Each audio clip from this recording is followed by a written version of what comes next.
Hello everyone and welcome to my bar. My name is Ansel Birch, the Indecisionist, and I will be your dungeon barkeep today. Now, I am no expert mixologist, but I do have a lot of cocktail making stuff here, and, since we're in a cave and I'm dressed like a bartender, what do you say we see what we can put together? Now, I don't have like a menu or recipes or anything, but I do have a set of gaming dice, and, I could roll those to choose what goes into your cocktail. Tell you what, whatever it is, even if it's weird and gross, I will drink it first before I ever ask you to try one. What do you say? Deal? Deal. All right. So let's go ahead and see what we come together with. I am going to take a moment to do this. And so what do you say? I think the first thing we're going to need are some essential mixers. There are 4 things that have got to be in a cocktail, and we can pick those with a D4. 2, Grenadine. All right, Grenadine. That's a solid mixer. Now we got to pick a garnish. I got like 6 garnishes, so let's use a D6. 3. All right. So olives, Grenadine and olives. This feels like a flashback to a couple weeks ago. But let's see. Maybe we'll mix it up with a less essential mixer. Maybe we'll get something weird. All right, 7. Fernet. All right, get some like funky herbaceousness in there. Now we're talking. But what kind of liquor? What's going to be the star of the show? We're going to roll a D10, pick that. 8. Coffee liqueur. All right. So we got coffee liqueur, Grenadine, olives, and Fernet. This is going to be very brown. Yeah, wow, what a thing. But, I mean, we're not just going to make a cocktail. I mean, I want you to trust me. So here's a list of bar terms. I'm just going to prove that I know a random one. 11, neat. All right, we can't serve it neat today. We're making cocktails. But neat means that, basically you're just going to pour liquor into a glass and serve it that way, usually without ice or anything. I personally am a big fan of neat whiskey, which is a very easy cocktail to make. Let me know if you want one of those later on. But let's go ahead and figure out what this cocktail is going to be called by rolling a D20 on this chart of names. 5. All right. Battle of Wits. Battle of Wits. I feel like the battle is between me and my wits telling me not to do what I'm about to do. But I am about to do it, so let's cut over to the bar top cam and put this together. First things first, we are going to build this one in the glass. There's absolutely no reason not to, so let's go ahead and get a few D6 of cold damage in here. All right, so we are going to start with 2 ounces of coffee liqueur. This is a vodka-based coffee liqueur that I really, really like, so it's maybe a little different from the coffee liqueur you have in your drinks cabinet. And in goes 2 ounces of that. Next is Fernet. Fernet is an aggressive, herbaceous Amaro liqueur, a digestif that was popularized during the Habsburg dynasty. I think that this is going to have to fight that coffee, so I'm going to give it a fighting chance with a full ounce pour.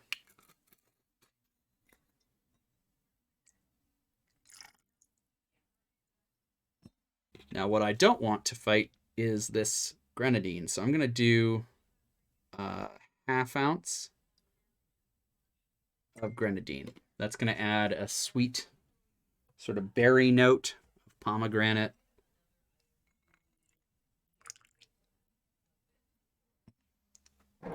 And last, we are going to put olives in here. So as is my wont, I'm going to put just a bar spoonful of olive brine into the drink. And hopefully that will allow us to get a little bit of that olive flavor into this drink. Let's get our cocktail pick loaded up with olives.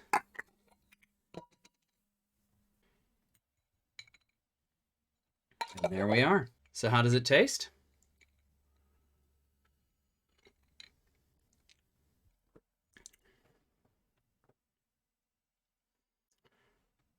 Huh. That has a really interesting progression. Okay. Okay. So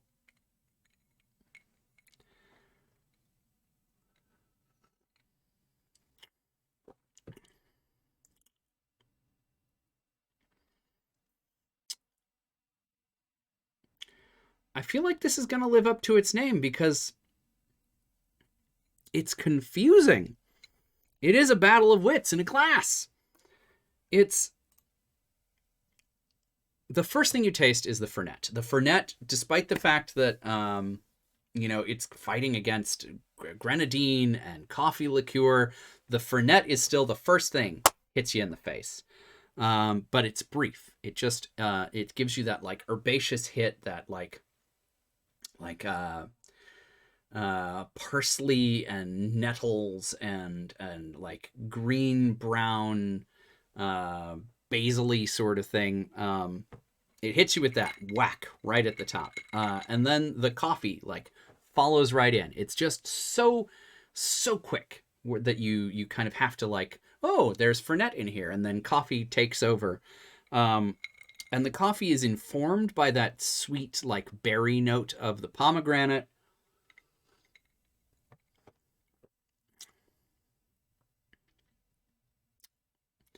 Now, I want to be clear, I don't like this, but I am intrigued by it. I think this is how you get into dark magic. I think you're in the wizard's library and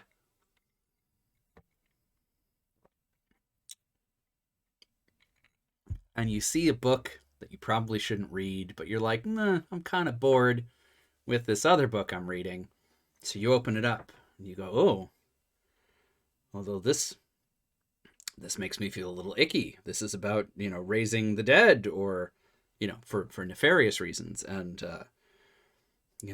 building ways to keep myself alive for all of eternity at the cost of other people's souls. This feels wrong, but for some reason I keep reading it. I feel like this is the drink that is a metaphor for that. So maybe you've just met as a party a new wizard friend, and your new wizard friend is drinking this.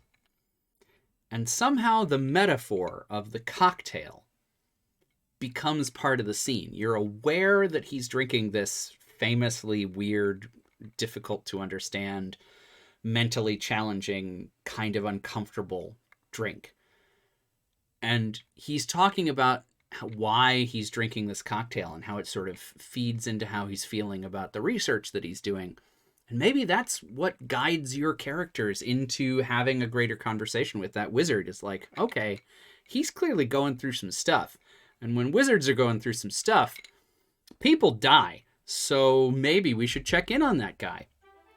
And whether you talk to the archdean of his magical university, or you discover things yourselves, or open a conversation, or go on a quest with him to get, magical reagents, which it turns out is necessary for the first stage of his lichdom. Whatever. However it sort of falls out. I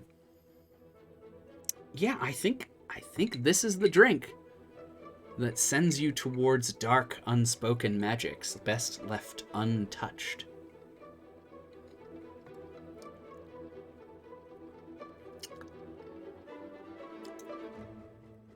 But what do you think?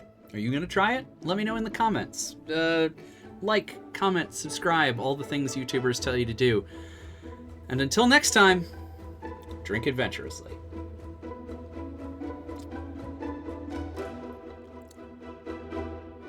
Wow, that is...